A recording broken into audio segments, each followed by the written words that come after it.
Today I want to do something a little bit different. I want to talk off script. I want to talk without looking into a paper with prepared notes that I had made through my research. And the topic I want to talk about two things today essentially. I want to talk about consciousness and the different levels of consciousness. And I also want to talk about living in light and what the relationship between living in light and consciousness is. If you're new to the show, my name is Silas Sombayu. I am a product designer, founder, and I create content around behavioral psychology to help us understand why we do the things we do and to thrive in work, good life, personal, and in our field life too. So to start, what is consciousness? Consciousness is one of the hardest things to define. I mean, what would you define as consciousness? I was reading a book about consciousness, and the best way I can describe what consciousness is, in my own understanding, is that consciousness is everything you do not consider. Because think about it, the things we actually engage with every day to be productive, these are the smallest things. In If you think about how, if you zoom out and look at the globe and think about how small we are in comparison to everything else, there's 8 billion people. So a person in their own immediate environment, in their own circumstance, cannot for a fact say what is happening to them is everything about consciousness, but it is part of it. So our experiences are very little. Our understanding of our perception of our experience, the data we gather about our experiences and our idea, it is very little compared to what consciousness in itself is. So consciousness is a difficult topic to talk about, but it's an important topic. And this is why it's important. There are 6 levels of consciousness. There's the survival consciousness. There is emotional consciousness. There is reasoning consciousness.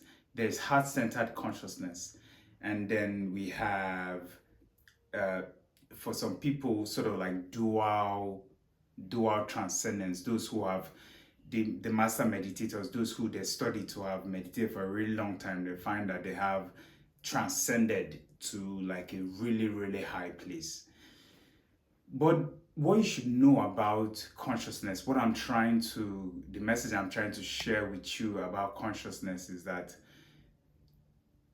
no matter where you are on that scale, no matter where you want to be, at the highest level, which is transcendence. Transcendence is not a platform that you walk on top of and then everything is great.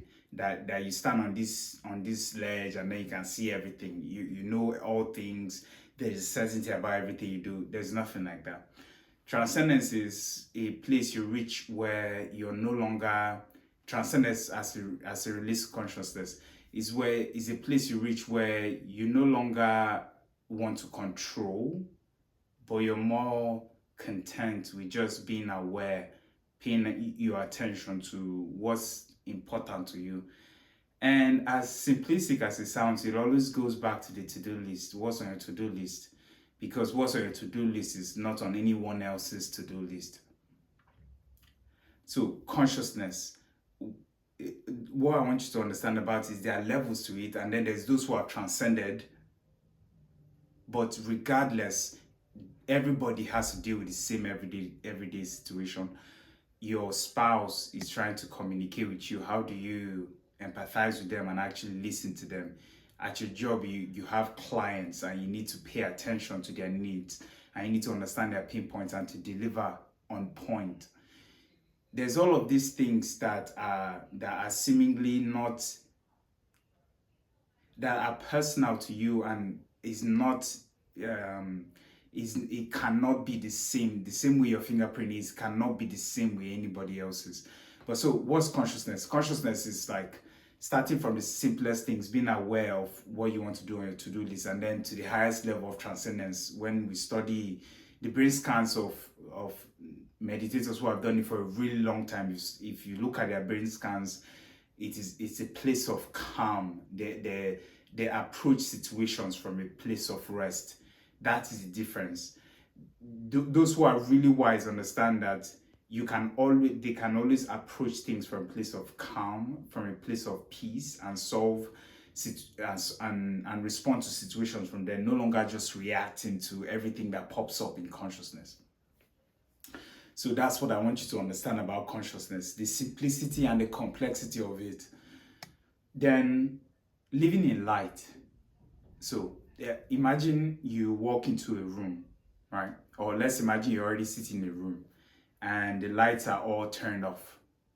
You want to turn the lights back on and you have no flashlight, you have no way to access the main switch, if that's your goal.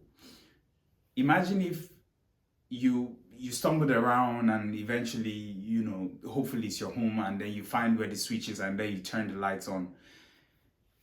Once you turn the lights on, I bet you wouldn't turn the lights off and lose your way in the darkness just to go through that exercise of finding the switch again.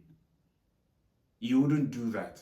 So living in light is that when you understand what consciousness is and how it relates to you, and what's really important about everyday living, about mindfully living, is what's yours to do. If you come from that place and then you turn on the lights, right?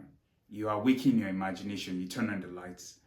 And on the other hand, you don't turn off the lights just to make yourself go through that game of stumbling across the walls and turning on the lights again, right? So you are essentially in light.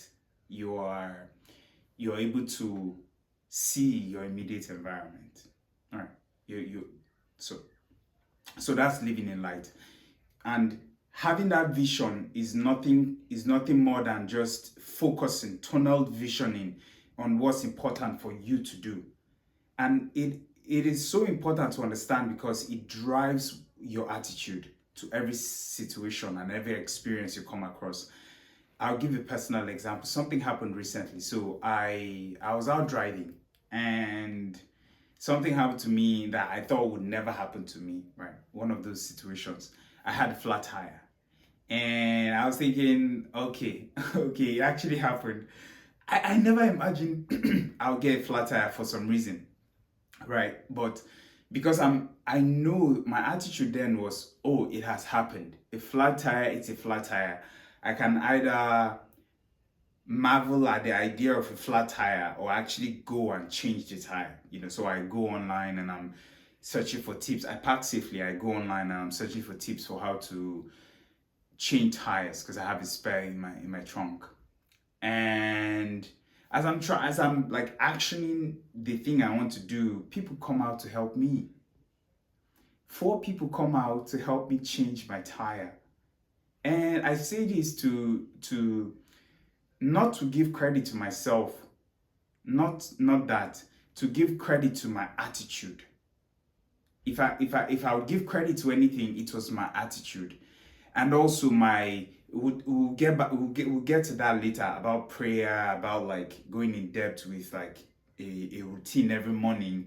But it was my attitude. I was emitting a certain kind of vibration. I was signaling something to my environment, and help came. Because I've always believed that unknown friends will come and help me. So being in that situation, at the time I wasn't thinking about it. But looking back at it, unknown friends came to help me. And what is the lesson in all of what I'm trying to say? In living in light and my explanation about consciousness. What you should know about the two of them is that it is the same. Once you awaken your imagination, you start living in light. And once you start living in light and you understand where the switch is, and you know if you want to turn off the switch, then you know how to always turn it off and on. That is living in light.